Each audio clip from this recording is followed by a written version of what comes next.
नमस्कार दोस्तों, target exam with Krishna में एक बार आपका पुनः स्वागत है। तो चलिए हम बात करते हैं। हमारा आज एक नया topic Madhya Pradesh current affair में जबलपुर संभाग के बारे में पढ़ रहे थे। अब जबलपुर संभाग के अंदर चलते हैं मंडला के बारे में। ठीक है, मंडला तो क्या क्या खास बातें हैं मंडला में, तो जानते हैं। मंडला में सबसे अधिकतम जनसंख्या किस जनजाति की पाई जाती है, तो गौड़ जनजाति। गौड़ जनजाति की सबसे अधिक जनसंख्या किस जिले में पाई जाती है, मंडला जिले में। मंडला में क्या क्या स्थित है, मंडला में मंडला दुर्ग है, मोती महल, बघेलिन महल। ठीक है, काफ़ी इंपॉर्टेंट है। मोती महल और बघेलिन महल कहाँ स्थित है, मंडला में स्थित है। मंडला में एक परियोजना स्थित है। कौन सी परियोजना है, थावर परियोजना। इसके बारे में जब हम परियोजना पढ़ेंगे तो वहाँ पर डिस्कस अध्ययन करेंगे। ठीक है, तो मंडला में कौन सी परियोजना है, थावर परियोजना। मंडला में एक राष्ट्रीय उद्यान है, कान्हा किसली राष्ट्रीय उद्यान। ठीक है, और यह मध्य प्रदेश का प्रथम एवं सबसे बड़ा राष्ट्रीय उद्यान है। ठीक है, एक यहाँ पर अभ्यारण्य है जिसका नाम है केन अभ्यारण्य। ठीक है, मंडला को नदियों का द्वीप कहा जाता है। नदियों का द्वीप क्यों कहा जाता है, क्योंकि यह चारों ओर से किससे घिरा हुआ है, नर्मदा नदी से घिरा हुआ है।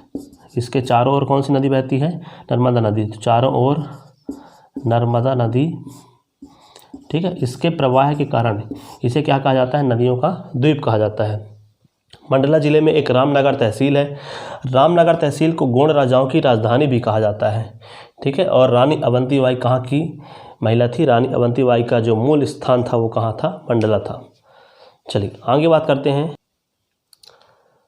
चलिए अब आप बात करते हैं जबलपुर संभाग के अंतर्गत डिंडौरी जिले के बारे में। डिंडौरी जिले में क्या है, तो इसकी स्थापना कब हुई थी, डिंडौरी जिले की स्थापना सन 1998 में हुई थी।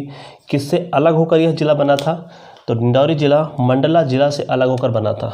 ठीक है, मंडला से क्या बना था, मंडला से बना था डिंडौरी। ठीक है, मंडला से अलग होकर डिंडौरी जिले का गठन हुआ था। अब बात करते हैं, यहाँ पर एक राष्ट्रीय जीवाश्म उद्यान पाया जाता है। मंडला जिले में राष्ट्रीय जीवाश्म उद्यान पाया जाता है जिसका नाम क्या है, घुंघवा। काफ़ी इंपॉर्टेंट है। ठीक है, डिंडौरी जिले में सबसे कम जनसंख्या घनत्व 94। ठीक है, प्रति व्यक्ति प्रति वर्ग किलोमीटर स्क्वायर में पाया जाता है। मतलब 1 किलोमीटर स्क्वायर के क्षेत्र में 94 व्यक्ति पाए जाते हैं।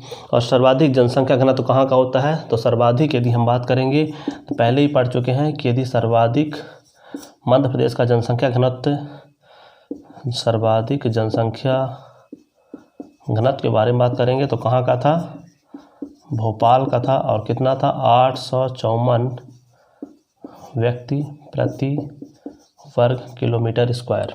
ठीक है, सर्वाधिक ग्रामीण जनसंख्या, तो ये यहाँ नहीं पाया जाता है, ये भोपाल में पाया जाता है। सर्वाधिक जनसंख्या प्लस जनसंख्या घनत्व। ठीक है, सर्वाधिक ग्रामीण जनसंख्या प्रतिशत वाला जिला, सर्वाधिक ग्रामीण जनसंख्या प्रतिशत वाला जिला कौन सा है, डिंडौरी है। न्यूनतम सिंचित जिला, न्यूनतम सिंचित जिला किसे कहा जाता है, डिंडौरी कहा जाता है। डिंडौरी छत्तीसगढ़ से अलग होकर, ठीक है, छत्तीसगढ़ से लगा हुआ पूर्वी जिला है। छत्तीसगढ़ से लगा हुआ सबसे पूर्वी जिला, निकटतम पूर्वी जिला। तो ध्यान रखिएगा, यदि छत्तीसगढ़ से पूछे, छत्तीसगढ़ से सटा हुआ पूर्वी जिला कौन सा है, तो डिंडौरी। अब बात करते हैं अगले जिला के बारे में जो कि है, चलिए तो अगला जिला है बालाघाट। बालाघाट में बात करते हैं। बालाघाट कहाँ पर स्थित है, तो बैनगंगा घाटी और सतपुड़ा के मध्य स्थित है बालाघाट जिला। कौन कौन से, बैनगंगा घाटी और सतपुड़ा के मध्य स्थित है बालाघाट जिला। ठीक है, बालाघाट की सीमा कहाँ कहाँ से लगती है, तो बालाघाट की सीमा लगती है महाराष्ट्र और छत्तीसगढ़ से इसकी सीमा लगती है। यहाँ पर खनिज के लिए बालाघाट जिला बहुत ही फेमस है। यहाँ पर 2 मुख्य प्रकार के खनिज, तांबा खनिज और मैग्नीज खनिज प्राप्त किए जाते हैं। ठीक है, तांबा खनिज के लिए मलाजखंड क्षेत्र प्रमुख फेमस स्थान है और मैग्नीज के लिए भारवेली खदान या कि भारवेली क्षेत्र बहुत ही प्रमुख स्थान है। ठीक है, बालाघाट को मैग्नीज नगरी भी कहा जाता है और यह एशिया की सबसे बड़ी भूमिगत तथा खुले मुंह की खदान है। तो ध्यान रखिएगा, बालाघाट को मैग्नीज नगरी भी कहा जाता है। ये बहुत ही इंपॉर्टेंट क्वेश्चन है ये दोनों। ठीक है, कि मलाजखंड में क्या होता है, तो मलाजखंड में होता है तांबा और भारवेली खदान में क्या होता है, मैग्नीज। ठीक है, बालाघाट में सर्वाधिक गुणवत्ता वाले बांस पाए जाते हैं, इसलिए इसे बांस वनों की भी संख्या दी गई है। बालाघाट का सर्वाधिक लिंगानुपात है, कितना लिंगानुपात है, 1000 पुरुषों पर 1021 महिला। ठीक है, लांजी का किला बालाघाट में स्थित है और इसे किसने बनवाया था? कलचुरी वंश के शासकों द्वारा बनवाया गया था। कलचुरी वंश के शासकों द्वारा इसका निर्माण करवाया गया था, शासकों द्वारा निर्माण। ठीक है, चलिए आगे बात करते हैं। बालाघाट में एक ऐतिहासिक स्थल है हट्टा, ठीक है, जिसका निर्माण किसने करवाया था? तो जिसका निर्माण गोंड राजा हरे सिंह बलके, गोंड राजा हरे सिंह बलके ने ऐतिहासिक स्थल हट्टा का निर्माण करवाया था। ठीक है, और ये किसके लिए फेमस है? यह बावड़ी और मंदिर के लिए फेमस स्थान है। चलिए अब बात करते हैं अगले जिला के बारे में। चलिए आगे बात करते हैं इंदौर संभाग के बारे में। इंदौर संभाग में बहुत ही महत्वपूर्ण तथ्य हैं, तो आप उनको विशेष अच्छे से पढ़िएगा। ठीक है, और ये फ्लो चार्ट है, ठीक है, तो आप इसको आसानी से अपने कॉपी में नोट कर लीजिएगा, तभी आपको आसानी से चीज़ें रिवीजन हो पाएंगी। चलिए बात करते हैं इंदौर संभाग में, इंदौर ज़िले के अंतर्गत। ठीक है, तो सबसे पहले इसका जो उपनाम है, हम जिसे और भी किस किस नाम से बुलाते हैं, तो देखिएगा इंद्रपुर। ठीक है, कुछ कुछ नाम आसानी से याद हो जाएंगे, जैसे इंदौर से रिलेटेड है इंद्रपुर, इंदौर, इंद्रेश्वर। ठीक है, तो ये 3 नाम तो आसानी से याद हो जाएंगे। इसे अहिल्या नगरी भी कहा जाता है। ठीक है, मिनी बॉम्बे भी इंदौर को ही कहा जाता है। मध्य प्रदेश की वाणिज्यिक राजधानी, मध्य प्रदेश की वाणिज्यिक राजधानी भी इंदौर को ही कहा जाता है। ठीक है, इंदौर में एक प्रमुख तीर्थ स्थल है गोमटगिरी। ये किस प्रकार का तीर्थ स्थल है? जैन धर्म का है या बौद्ध धर्म का? तो ध्यान रखिएगा, यह तीर्थ स्थल जो है वो जैन धर्म से संबंधित है। ठीक है, गोमटगिरी तीर्थ स्थल जैन धर्म का प्रमुख तीर्थ स्थल है। यहाँ पर इंदौर में कुछ प्रमुख फैक्ट की बात करते हैं, तो इंदौर में क्या स्थित है? जैविक खाद्य इकाई।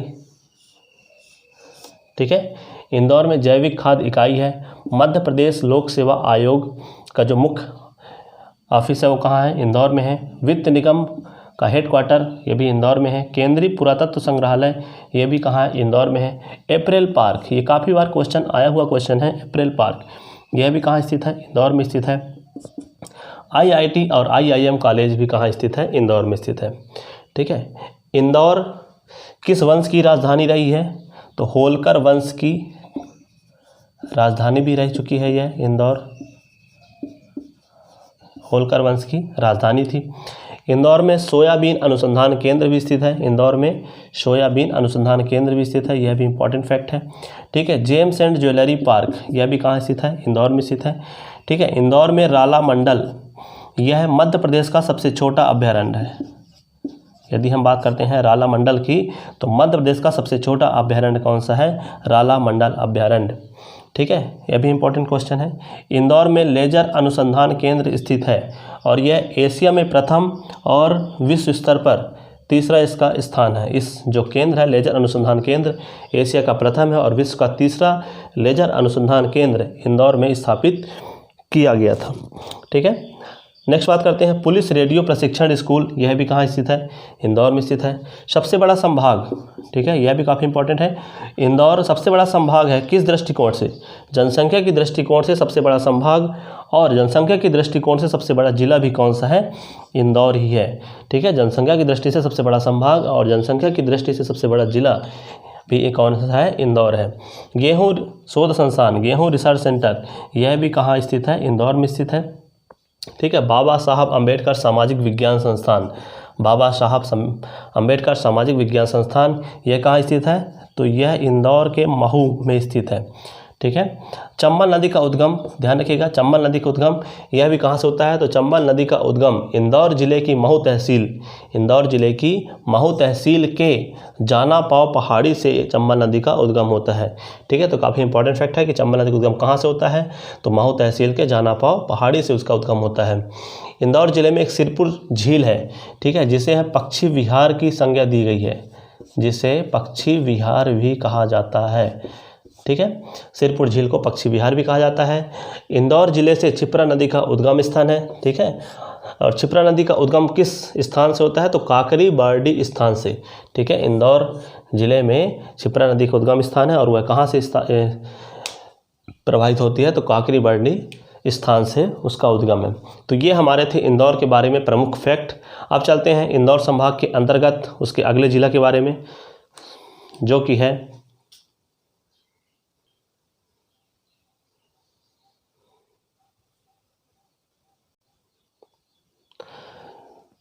हमारा अगला ज़िला है धार। ठीक है, तो बात करते हैं धार ज़िले में। तो धार में एक स्थान है पीतमपुर। ठीक है, धार ज़िले में एक स्थान है पीतमपुर। पीतमपुर को क्या कहा जाता है? यह एक औद्योगिक नगरी है और इसे ड्राई पोर्ट और भारत का डेट्राइट की भी संज्ञा दी गई है। ठीक है, ड्राई पोर्ट किसे कहा जाता है? तो पीतमपुर को। भारत का डेट्राइट किसे कहा जाता है? पीतमपुर को। धार जिले में एक स्थान है मांडू, जिसे सिटी ऑफ जॉय की संज्ञा दी गई है। ठीक है, ये काफ़ी इंपॉर्टेंट क्वेश्चन है, ध्यान रखिएगा इन चीज़ों को। सिटी ऑफ जॉय किसे कहा जाता है? मांडू को। रानी रूपवती का महल। ठीक है, रानी रूपवती का महल, होशंग शाह का मकबरा, हिंडोला महल, जहाज महल, असरफी महल, ये कहाँ स्थित है? यह स्थित है धार में।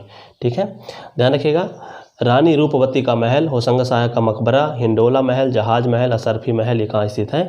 ठीक है, तो इसको आप ट्रिक से याद रख सकते हैं कि जैसे रानी और होशंग शाह, ठीक है, रानी और राजा होशंग हिंडोला जहाज में, ठीक है, हिंडोला जहाज में क्या कर रहे हैं? यात्रा कर रहे हैं, तो आसानी से हो जाएगा। रानी से हो जाएगा रानी रूपवती का महल, होशंग शाह का मकबरा, हिंडोला, और जहाज से हिंडोला महल, जहाज महल और असरफी महल। चलिए, यहाँ पर राजा भोज ने एक भोजशाला का निर्माण करवाया था। धार जिले में ही राजा भोज ने भोजशाला का निर्माण करवाया था, जहाँ पर सरस्वती मंदिर स्थित है। ठीक है, तो राजा भोज ने भोजशाला का निर्माण कहाँ पर करवाया था? धार जिले में। यहाँ पर एक प्रमुख म्यूजियम है जिसे कहा जाता है जनजातीय सांस्कृतिक म्यूजियम। ठीक है, धार जिले में धार का किला है, और धार का किला किसने बनवाया था? मोहम्मद बिन तुगलक ने बनवाया था, और यह जो किला है यह बलुआ पत्थर से निर्मित किया गया है। ठीक है, तो यह भी काफ़ी इंपॉर्टेंट फैक्ट है। धार जिला किसकी राजधानी थी? तो परमार वंश के शासकों की क्या थी? राजधानी थी। तो परमार वंश की राजधानी कौन सा जिला है? धार जिला है। धार जिले में सरदारपुर अभयारण्य है। ठीक है, ध्यान रखिएगा, सरदारपुर क्या है? अभयारण्य है। और सरदारपुर अभयारण्य में किस पक्षी का संरक्षण किया जाता है? तो सरदारपुर अभयारण्य में खरमौर पक्षी, ठीक है, का संरक्षण किया जाता है। यह भी काफ़ी इंपॉर्टेंट है कि खरमौर पक्षी का संरक्षण कहाँ किया जाता है? तो धार जिले के सरदारपुर अभयारण्य में। ठीक है, डायनासोर उद्यान भी कहाँ स्थित है? धार जिले में स्थित है। ठीक है, बाघ की गुफाएं, यह भी कहाँ स्थित है? यह भी धार जिले में स्थित है। तो ये थी हमारे कुछ प्रमुख धार जिले के, ठीक है, प्रमुख फैक्ट के बारे में। अब हम बात करते हैं इंदौर संभाग के अंतर्गत अगला जिला जो है अलीराजपुर के बारे में। अलीराजपुर की जो स्थापना है 17 मई 2008 को झाबुआ से अलग होकर अलीराजपुर की स्थापना की गई थी। झाबुआ से बना था अलीराजपुर। ठीक है, और कब बना था? 17 मई 2008 को बना था। सर्वाधिक सबसे कम साक्षरता वाला जिला, सबसे कम साक्षरता वाला जो जिला है वो कौन सा है? अलीराजपुर। ठीक है, अलीराजपुर में भगोरिया मेला का आयोजन, पर यह मेला किसके द्वारा आयोजित किया जाता है? भीलों के द्वारा। ठीक है, भीलों के द्वारा भगोरिया मेला का आयोजन किया जाता है। अलीराजपुर में एक स्थान है भावरा। ठीक है, भावरा ग्राम में चंद्रशेखर आज़ाद की जन्मस्थली कही जाती है। ठीक है, तो यह भी काफ़ी इंपॉर्टेंट फैक्ट है। अलीराजपुर में कट्टीवाड़ा मयूर अभयारण्य है। कट्टीवाड़ा मयूर अभयारण्य कहाँ स्थित है? अलीराजपुर में स्थित है। नूरजहाँ प्रजाति, ये किसकी प्रजाति है? तो नूरजहाँ प्रजाति जो है आम की प्रजाति है। ठीक है, तो आम की नूरजहाँ प्रजाति कहाँ स्थित है? अलीराजपुर में स्थित है। अलीराजपुर में एक परियोजना पाई जाती है जोवटमान परियोजना। ठीक है, जब हम परियोजना पढ़ेंगे तो परियोजना के बारे में इनका कब स्थापना हुआ था